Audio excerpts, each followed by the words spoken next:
할렐루야. 오늘은 신명기 9장 1절로 이하 5절의 말씀을 통해서 강대한 나라 들어가기라고 하는 제목으로 말씀을 드리려고 합니다. 우리 마음을 여시고 말씀을 받으셔서 은혜가 되시기를 주님의 이름으로 부탁을 드립니다. 이스라엘 백성들이 애굽에서 종살이를 하다가 하나님의 인도하심을 따라 그들은 홍해를 건너서 이제 광야에 이르렀습니다. 하나님 그들 그곳에서 40년 동안 생활을 하게 하셨는데요. 구름 기둥과 불 기둥으로 그들을 인도해 주셨고, 또한 만나와 메추라기 기적을 통해서 그들을 먹여 주셨고, 또한 선물을 단물로 바꿔주시며 또한 반석에서 물을 솟게 하심으로 그들의 갈증을 해결해 주셨습니다. 이제 마침내 40년 광야 생활을 마치고 그들은 이제 강대한 나라들을 차지하기 위해서 그곳을 향해서 전진에 들어가야만 했습니다. 그들이 전진에 들어가서 차지해야 될 강대한 나라들은 어떤 나라들이었습니까? 하나님께서 주시겠다고 약속하신 젖과 꿀이 흐르는 가나안 땅에 있는 여러 족속들의 나라들을 가르쳐 주고 있습니다. 바로 그 시점에서 그들이 그곳에 들어가야 될 시점에서 모세는 이스라엘 백성들에게 권면의 말을 했습니다. 모세가 어떤 말을 했는지 그 내용이 오늘 본문 속에 고스란히 담겨져 있습니다. 그래서 이제 그 내용을 끄집어서 보려고 합니다. 먼저 모세는 이스라엘 백성들에게 이렇게 말했습니다. 우리는 반드시 가나안 땅을 차지하게 될 겁니다.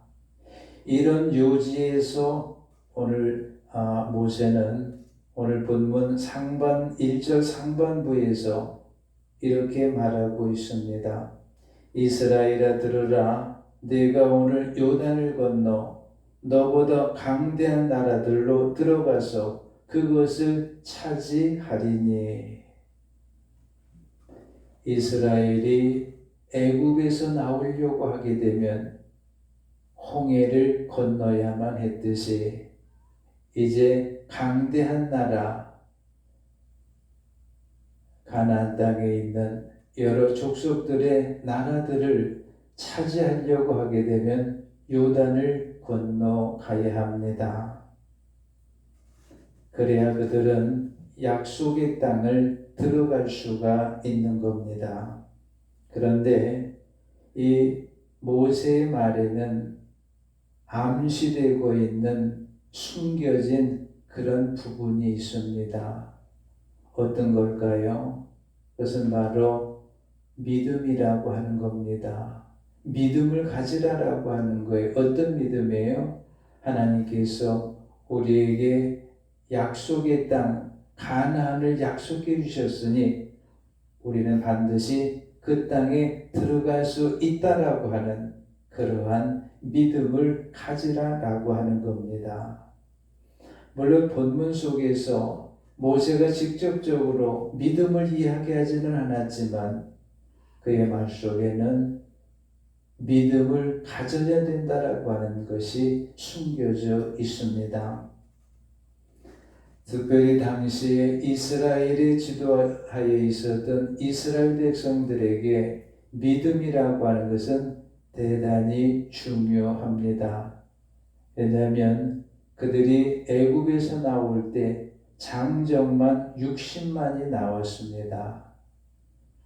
어린아이를 빼고 여인을 빼고 그리고 그들과 함께 있었던 다른 족속들을 빼고도 60만이었어요. 그나마 다 합친다라고 하게 되면 아마 200만은 되지 않을까요? 그 많은 수의 백성들이 애굽에서 나와서 광야에 이르렀던 겁니다. 그런데 우리가 성경을 보게 되면 막상 가나안 땅에 들어가야 될 시점에서는 딱 두 사람, 여호수아와 갈렙만이 약속의 땅에 들어갈 수 있었고, 나머지 사람들 20세 이상 모든 사람들은 광야에서 죽음을 맞이해야 했습니다. 이유는 뭐였습니까? 그들을 갈라놓는 경계선은 무엇이었습니까? 믿음이라고 하는 거죠.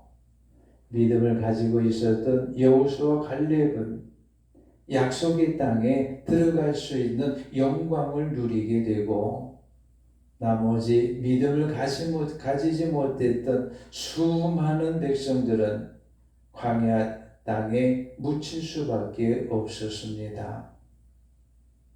이 사실을 당시 이스라엘 백성들은 뼈저리게 알고 있어요. 오늘 모세는 그 말을 하고 있지는 않지만 우리가 그랬던 것을 체험하지 않았느냐. 그러니 이제 우리가 가나안 땅에 들어가려고 하게 되면 우리 무엇보다도 믿음을 가져야 된다. 오늘 모세는 그의 말 속에 그런 사실을 숨기고 있습니다. 그렇습니다. 이스라엘이 가나안 땅에 들어가려고 하게 되면 그들에게 우선적으로 요구되는 것은 믿음이라고 하는 사실입니다. 오늘 우리를 생각해 봅시다. 우리도 하늘 가나안 천국이 약속되어져 있습니다. 우리가 들어갈 수 있는 길은 어떤 겁니까? 우리가 그에 대한 믿음을 갖는 것입니다. 그 믿음을 가질 때에 우리도 약속되어져 있는 하늘 가나안 천국을 들어가게 되는 줄로 믿습니다. 이 믿음을 통해서 여러분 모두가 하늘 가나안 천국에 들어가게 되시기를 주님의 이름으로 축원해 드립니다. 다음으로 모세는 이스라엘 백성들에게 어떤 권면을 했을까요? 모세는 우리들의 힘만으로서는 가나안 땅을 차지할 수 없다라고 이스라엘 백성들에게 말을 했습니다. 그 내용을 오늘 본문 1절 하반절 이하에서 볼 수 있는데요. 그 요지로 모세는 이렇게 말했죠. 그 성읍들은 크고 성벽은 하늘에 닿았으며 크고 많은 백성은 네가 아는 바 장대한 아낙 자손이라. 그에 대한 말을 내가 들었나니 이르기를 누가 아낙 자손을 능히 당하리요 하거니와.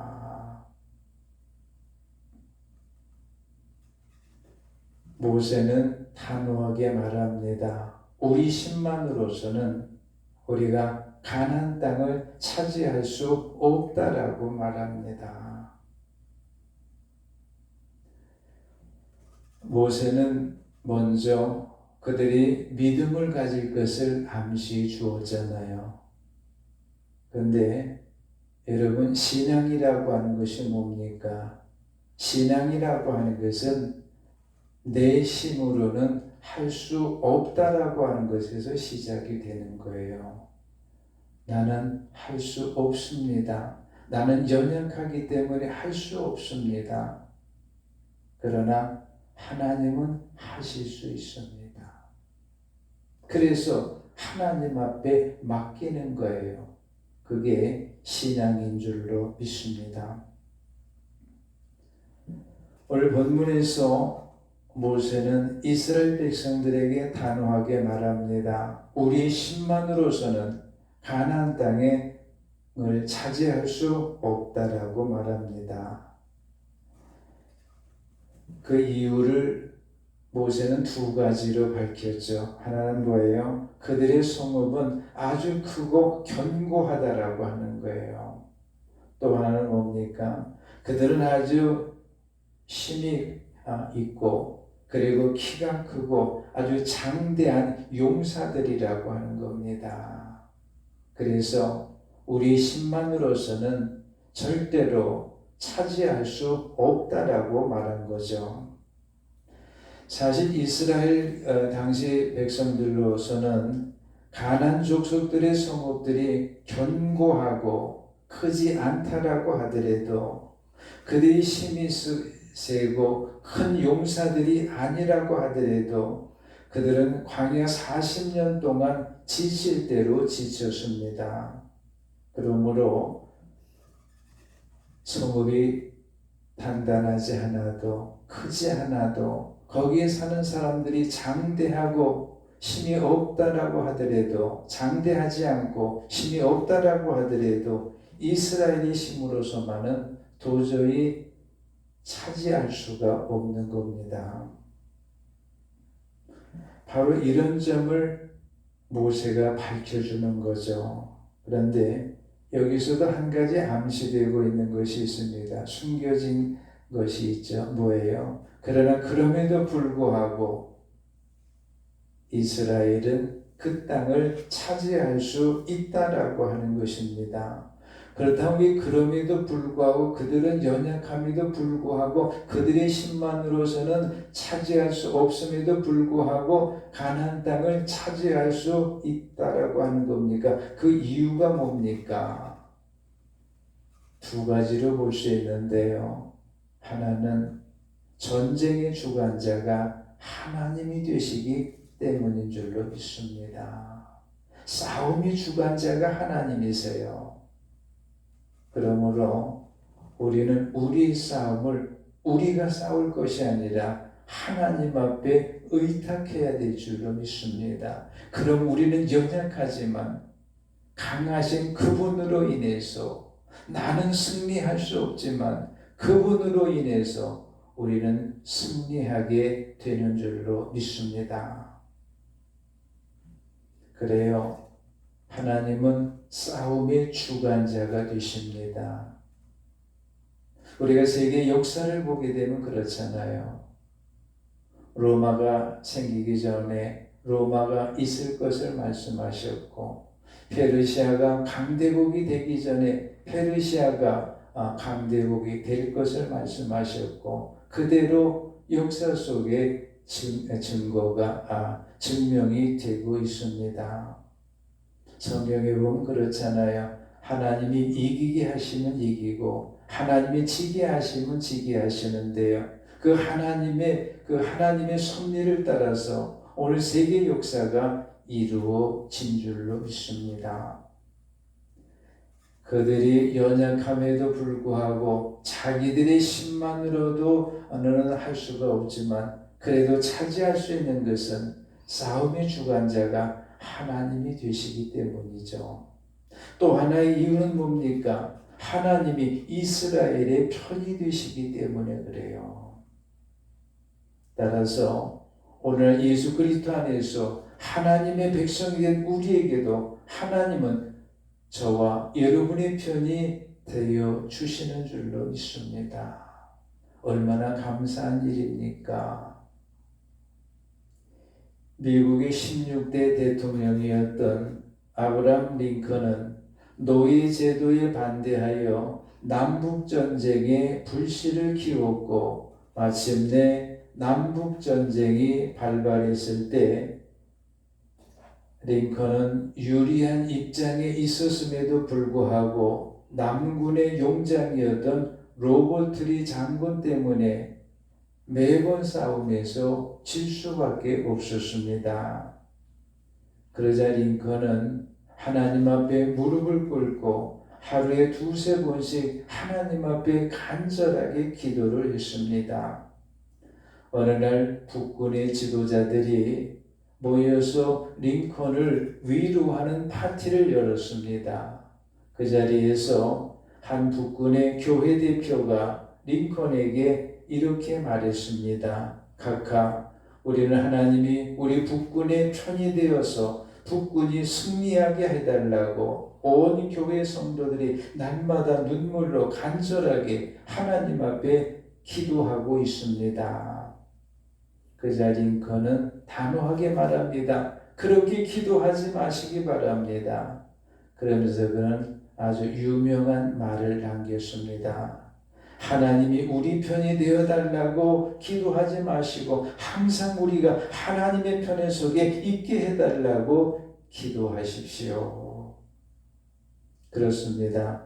하나님이 내 편 되어달라고 기도할 것이 아니라 우리 내가 항상 하나님의 편에 서게 해달라고 기도해야 되는 줄로 믿습니다. 그러면 하나님은 불변 없이 저와 여러분의 편 되어주시는 줄로 믿습니다. 여러분 모두가 항상 하나님의 편에 서심으로 하나님이 영원히 여러분의 편이 되어주셔서 그래서 그로 인해서 여러분 속에 형통한 역사가 일어나기를, 승리의 역사가 일어나기를 주님의 이름으로 축원해 드립니다. 다음으로 모세는 이스라엘 백성들에게 이렇게 권면했습니다. 하나님이 가나안 족속들을 엎드러지게 하실 것이다. 우리는 연약하지만 그러나 하나님은 그들을 엎드러지게 하실 것이다. 3절에서 모세는 그런 묘지로 이렇게 말했죠. 오늘 너는 알라 네 하나님 여호와께서 맹렬한 불과 같이 네 앞에 나가신즉 여호와께서 그들을 멸하사 네 앞에 엎드러지게 하시리니 여호와께서 네게 말씀하신 것 같이 너는 그들을 쫓아내며 속히 그들을 멸할 것이라. 모세는 말합니다. 우리는 연약하지만 그러나 하나님 우리보다 앞서 나가셔서 우리를 대신하여 싸워주시니 우리는 그분으로 인해서 승리할 수밖에 없다라고 말을 하고 있습니다. 그렇습니다. 그러므로 우리 싸움은 하나님 앞에 맡겨야 되는 것이에요. 그러면 나의 싸움은 하나님의 싸움이 되어서 앞서도 말했지만 하나님으로 인해서 승리의 역사 일어나는 줄로 믿습니다. 그럼 여러분 한번 생각해 봅시다. 하나님이 이스라엘에 앞서서 싸워주시면, 대신해서 싸워주시면 이스라엘은 아무것도 하지 않아도 되는 겁니까? 그렇지 않아요. 그들은 전열을 갖추어야 되고요. 작전을 짜야 되고요. 최선을 다해서 그들은 싸워야 하는 겁니다. 왜 그런 겁니까? 하나님은 항상 우리의 최선 위에 하나님의 최선이 덧 입혀지기 때문이에요. 그렇게 되면 우리의 연약함 대신에 하나님의 강력한 신이 역사됨으로 인해서 우리는 승리할 수밖에 없는 겁니다. 이 사실을 오늘 이스라엘을 통해서 오늘 우리에게 알려주고 있는 거죠. 깨닫게 해주고 있는 겁니다. 미국의 대통령을 지냈던 지미 카터의 좌우명에 얽힌 일화가 있습니다. 그는 본래 해군 장교로서 해군 사관학교 출신입니다. 그가 해군 사관학교를 졸업하고 처음 부임하는 자리에서 사령관은 그의 신고를 받고 그에게 다음과 같은 질문을 했습니다. 카터소의 귀가는 사관학교 시절에 몇 등이나 했는가? 당황한 카터가 이렇게 말했습니다. 750명 중에서 저는 57등을 했습니다. 그저 사령관은 그를 꾸짖습니다. 귀가는 어찌하여 최선을 다하지 못해서 57등밖에 하지 못했는가?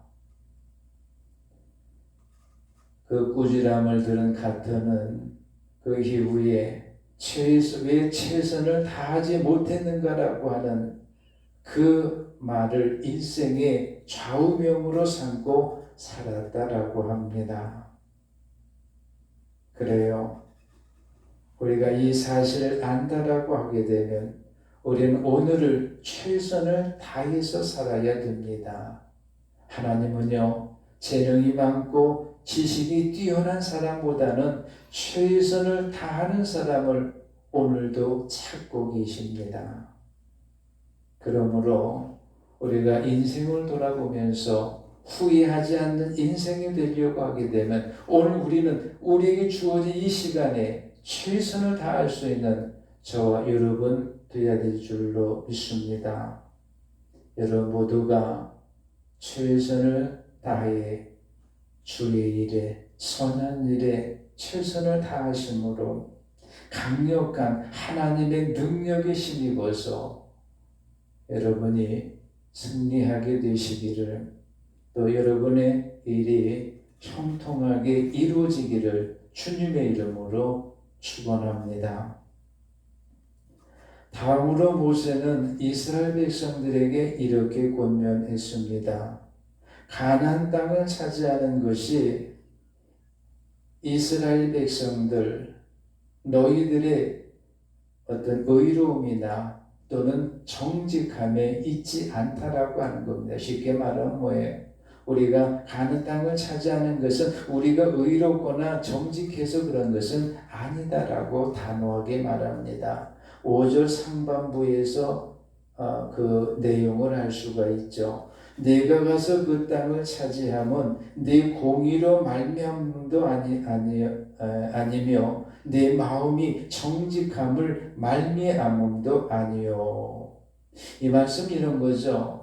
너희가 그 땅을 차지하게 되는 것은 너희가 다른 민족들보다 도덕적으로 윤리적으로 사회적으로 뛰어나기 때문에 하나님께서 너희에게 가나안 땅을 주셨다라고 착각하지 말라는 거예요. 사실 그렇잖아요. 그들은 의롭지도 않았고 정직하지도 않았고요. 오히려 하나님 앞에 불손했습니다. 그러나 그럼에도 불구하고 하나님께서는 그들에게 가나안 땅을 차지하게 해주신 겁니다. 따라서 하나님은 이와 같은 사실을 백성들로 하여금 명심하라고 권면한 겁니다. 그렇다면 이런 사실은 우리에게 주고 있는 교훈이 뭡니까? 이스라엘 백성들이 가나안 땅을 차지하게 될 수 있었던 것은 오직 하나님의 은혜인 것처럼 오늘날 예수 그리스도 안에서 하나님의 백성된 우리가 장차 하늘 가나안을 차지하게 되는 것 역시도 오직 하나님의 은혜라고 하는 사실을 우리에게 교훈하고 있는 줄로 믿습니다. 그러므로 우리는 사도 바울의 고백처럼 나된 것은 내가 아니요 하나님의 은혜다라고 하는 것을 명심하고 항상 겸손한 모습을 보여야 합니다. 또한 우리는 그의 권면처럼 무엇을 하든지 다 하나님의 영광을 위해서 해야 합니다. 순교자의 소리 창업자인 루마니아의 목사 리차드 범브란트는 공산주의 나치에 의해서 모진 고문을 받으면서 14년 넘는 세월 동안 감옥살이를 해야 했습니다. 그때 그분을 만났던 어느 분이 그분에 대해서 이렇게 기억하고 있습니다. 그의 밤은 창백하고 무척 수척해 보였으며 눈가에는 피부병 일종인 백선이 나타났고 뼈가 드러날 정도로 발에 채찍을 맞아 발을 질질 끌며 걸음걸이가 불안정했습니다. 그러나 그런 가운데서도 그에게서 살아계신 하나님의 영광이 빛나고 있었으며 강하고 확신에 차 있는 모습을 볼 수가 있었습니다. 여러분, 그가 그같이 될 수 있었던 이유는 뭡니까? 그런 감옥 속에서 모진 고문을 받았습니다. 약물 주입을 받기도 했고요. 모진 고문을 다 받았습니다. 그러나 그가 그렇게 지내는 그런 것이 하나님의 영광을 위한 일이라고 하는 것을 그것을 나타내는 것이라고 그는 생각했기 때문입니다. 내가 만든 것이 하나님의 영광을 위한 것이라고 생각하는 거죠. 그리고 이와 같은 일은, 이와 같은 사람이 될 수 있는 것은 사도 바울의 고백처럼 날마다 나를 죽일 때만이 비로소 가능한 줄로 믿습니다.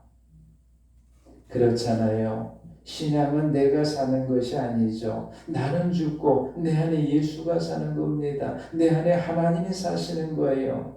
따라서 내가 살려고 하게 되면 내 안에 하나님 예수님은 죽습니다. 그러나 내가 죽으면 내 안에 하나님 예수님은 사시는 거예요. 여러분, 천국에 들어가는 사람들은 어떤 사람들입니까? 나는 죽고 내 안에 계신 예수가 사는 사람들, 그들이 들어가는 곳이, 그것이 바로 하늘 가난 천국인 겁니다. 여러분 모두가 나는 죽고 내 안에 예수가 살게 하심으로 장차 하늘 가난 천국의 주인공들이 되시기를 주님의 이름으로 축원해 드립니다. 다음으로 모세는 이렇게 권면했죠. 가나안 족속들을 쫓아내는 것은 그들의 악함 때문이라. 4절 하반부의 말씀을 보면 이 민족들의 악함으로 말미암아 여호와께서 그들 네 앞에서 쫓아내심이니라. 이 말씀이 우리에게 알려주고 있는 것이 있습니다. 뭡니까? 하나님 앞에 이스라엘 백성들도 가나안 족속들도 모두가 악했으나 하나님은 이스라엘 백성들은 은혜로 대하시고 가나안 족속들은 심판으로 대하셨다라고 하는 것을 알려주는 겁니다. 그렇다면 왜 하나님은 이스라엘 백성들은 은혜로 대하시고 똑같이 악함에도 불구하고 가나안 족속들은 심판으로 대하는 것입니까? 오늘날로 보게 되면 그렇죠.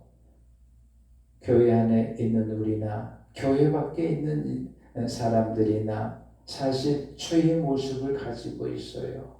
그럼에도 불구하고 하나님은 우리를 은혜로 대하세요. 이게 얼마나 큰 은혜입니까? 그렇다면 하나님은 이스라엘 민족을 택하시고 가나안 족속들을 택하시지 않은 이유가 뭡니까? 또한 오늘 수많은 세상 사람들 중에서 저와 여러분을 하나님의 백성으로 택하신 이유가 뭡니까? 그 이유가 우리에게 있지 않아요. 우리가 그렇게 하나님으로부터 택함을 받을 수 있는 자격이 없어요.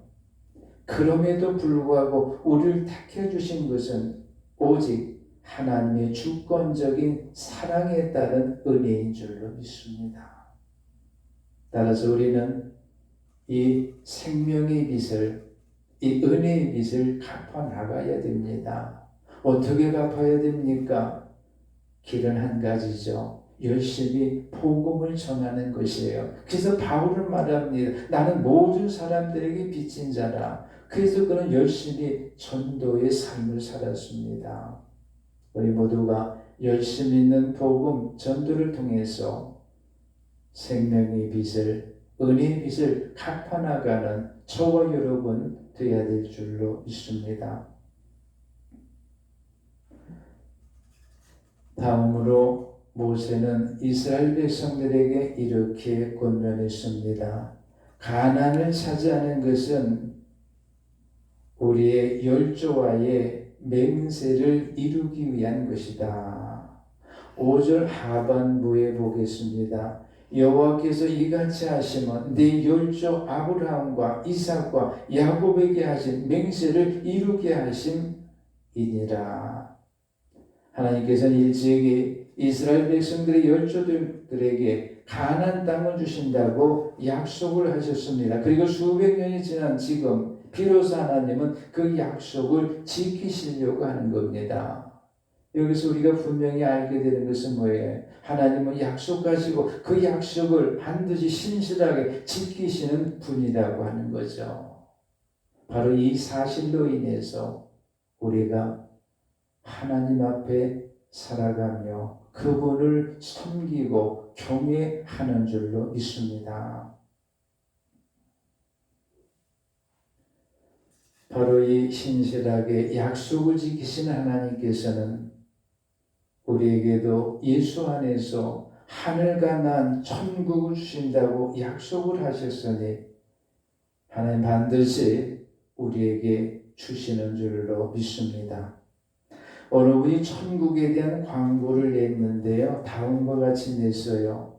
100% 생수가 공짜로 제공이 되며 전기세도 낼 필요가 없고 영원히 꺼지지 않는 빛이 있으며 바람직하지 못한 것은 하나도 없고 모든 것이 새 것이며 완전한 건강이 보장되어 있고 사고날 위험이 전혀 없으며 가장 좋은 사회요 아름다운 음악과 무료 교통수단이 제공되는 완벽한 도시에 세워진 아름다운 집들을 거저 주겠음.